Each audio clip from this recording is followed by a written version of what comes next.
अच्छा साथियों, हम गायक मुकेश आजाद एक ठे गीत आप लोगन के बीच में देवजा थे। बहुत उम्मीद बा कि आप लोग आशीर्वाद प्यार दुलार देंगे, जैसे हमरे हर बिरहा गीत के आप लोग आशीर्वाद प्यार दुलार देते हैं। कैसे मास्टर?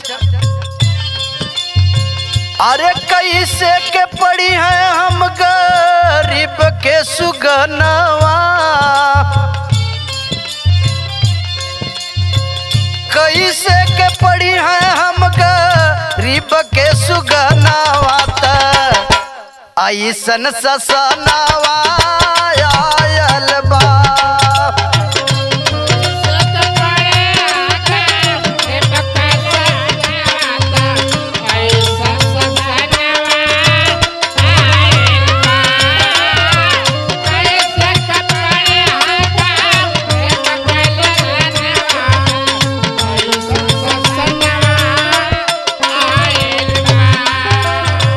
इनकर बेटा बेटी पढ़े देश परदेश में,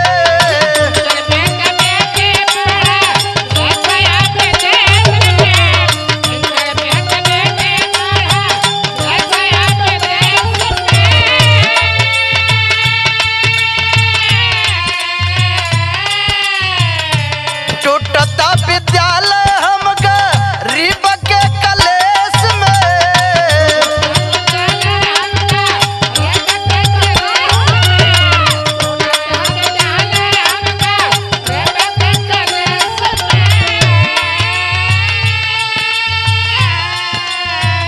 अरे कितना दूर जई है धई के रहिया सुगनावत, अरे कितना दूर जई है धई के रहिया सुगनावत, ऐसन ससनावा आयल बा हो।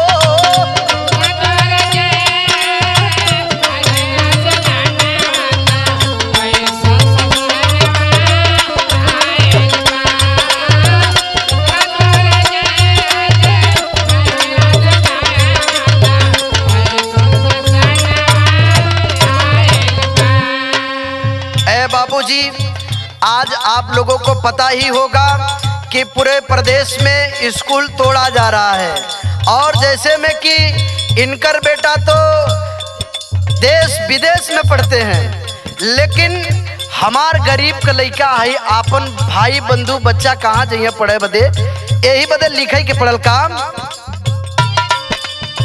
हो। तबा पिलाया कुल गाँव गाँव के,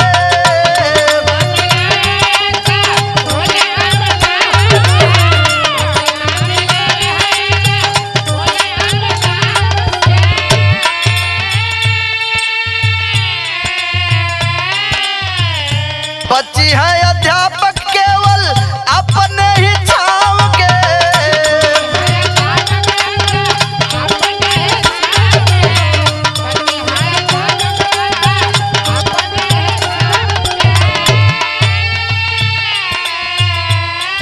अरे खई है बैठ के केवल घर ही रसनावा,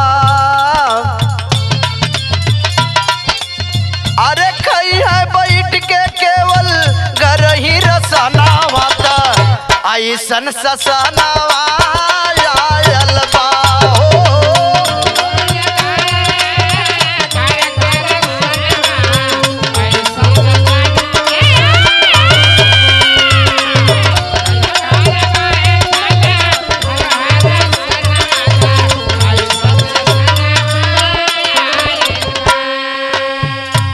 जिसके पास पैसा है वो तो इंग्लिश मीडियम में पढ़ाएगा, उनके बच्चे तो इंग्लिश में पढ़ेंगे, लेकिन एक गरीब का बच्चा कहाँ जाएंगे?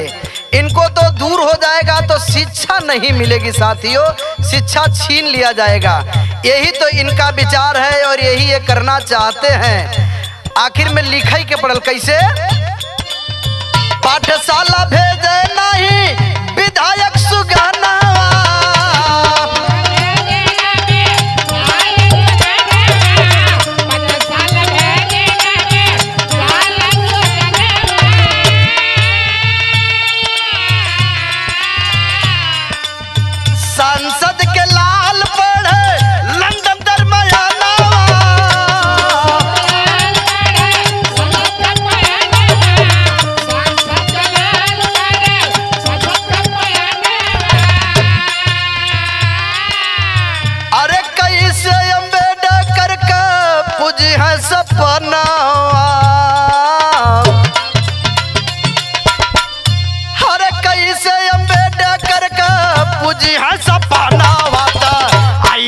ससनावा आयल बा हो।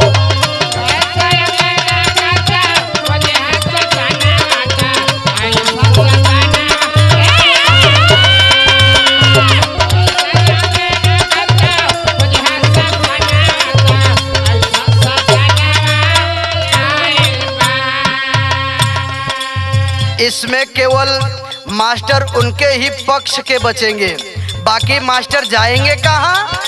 लेकिन राजनीति आके बस सब भरमावे,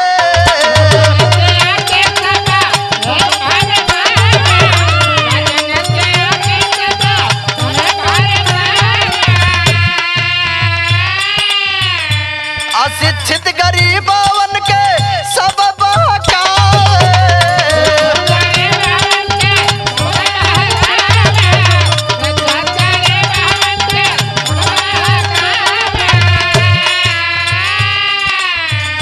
अरे एएसपी के लागल बाटे दिल में अरमनवा,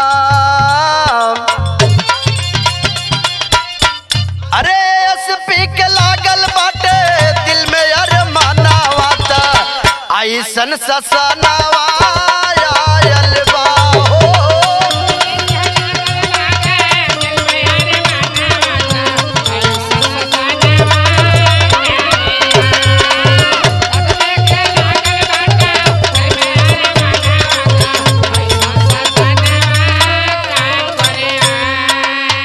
जब इस बात को आजाद समाज के मुखिया सुनते हैं, बड़े भाई चंद्रशेखर आजाद, तब वो कहते क्या हैं कि अगर आपसे नहीं हो रहा, शिक्षा नहीं दे पा रहे हो, तो उससे अच्छा वो स्कूल हमारे को दे दो, जिससे हम अपना पैसा देके भीम आर्मी के लोगों को देके हम अब बच्चों को पढ़ाएंगे, गरीबों को पढ़ाएंगे, अशिक्षित नहीं बनने देंगे।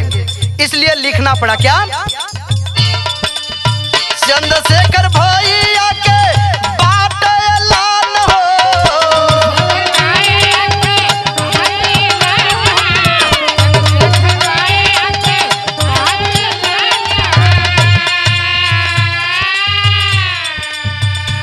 शिक्षा हम गरीबवन के देहब लिया मान हो।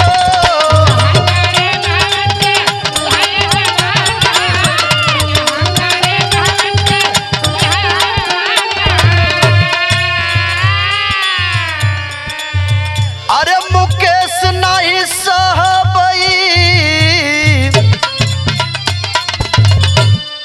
मुकेश नहीं सहबई अब अपने अपमानवा त ऐसन ससनावा आयल बा